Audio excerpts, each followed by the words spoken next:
Warangal municipal corporation 56వ division పరిధిలోని కల్లుమండువ junction సమీపంలో నూతన మాసాయి బోధి వృక్ష ప్లే స్కూల్ ని వర్ధన్నపేట ఎమ్మెల్యే కేఆర్ నాగరాజు ప్రారంభించారు.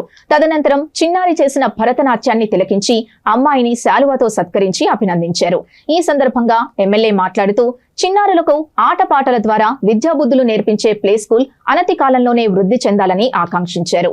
హన్మకొండ లాంటి నగరంలో సృజనాత్మకతను జోడించిన పాఠశాలలు, ఆధునిక సాంకేతిక పరిజ్ఞానం గల బోధన నిబద్ధత గల అధ్యాపక బృందంతో కూడిన స్కూల్ రావాల్సిన అవసరం ఉందన్నారు. అనంతరం స్కూల్ నిర్వాహకుల్ని ఎమ్మెల్యే నాగరాజు అభినందించారు.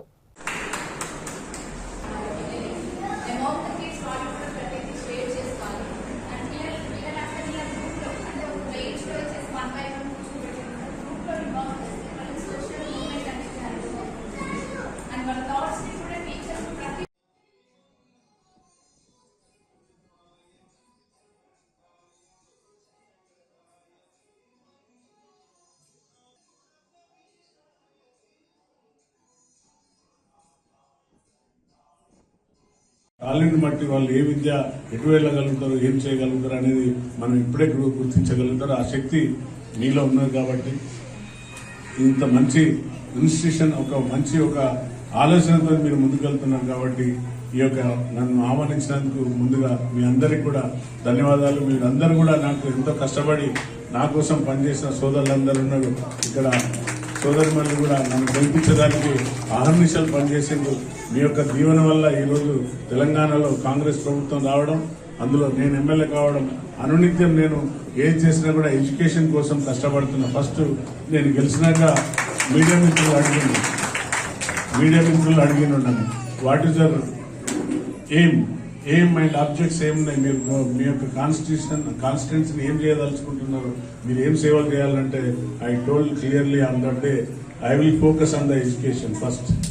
ఎడ్యుకేషన్ లేని ఎవరు కూడా బాగా చేయలేము, బాగుపడడం.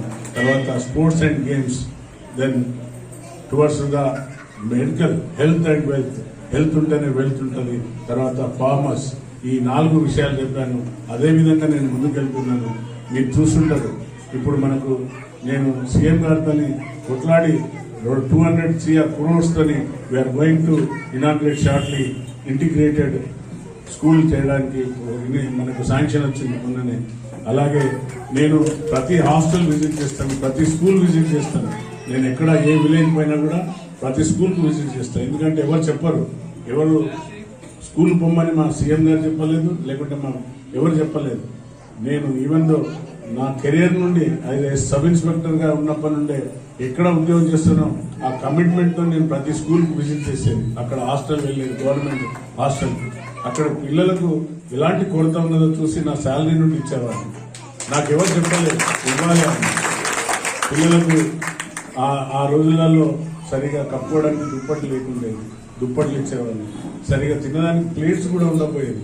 ఈవెన్ దో నా ఓన్ శాలరీ నుండి వాళ్ళ పిల్లలకు ప్లేట్స్ ఇలాంటి చేసుకుంటూ వచ్చినందుకే కావచ్చు, ఏదో pay back to the society అంటే మనం ఏమి ఇస్తామో దాని నుండి రిటర్న్ గిఫ్ట్ వస్తుంది అనేది ఒక పెద్ద నమ్మకం ఉంది. నేను ఒక అంబేద్కరిస్ట్ ఫాలో అవుతాను. ఎందుకంటే education is the most powerful in the world.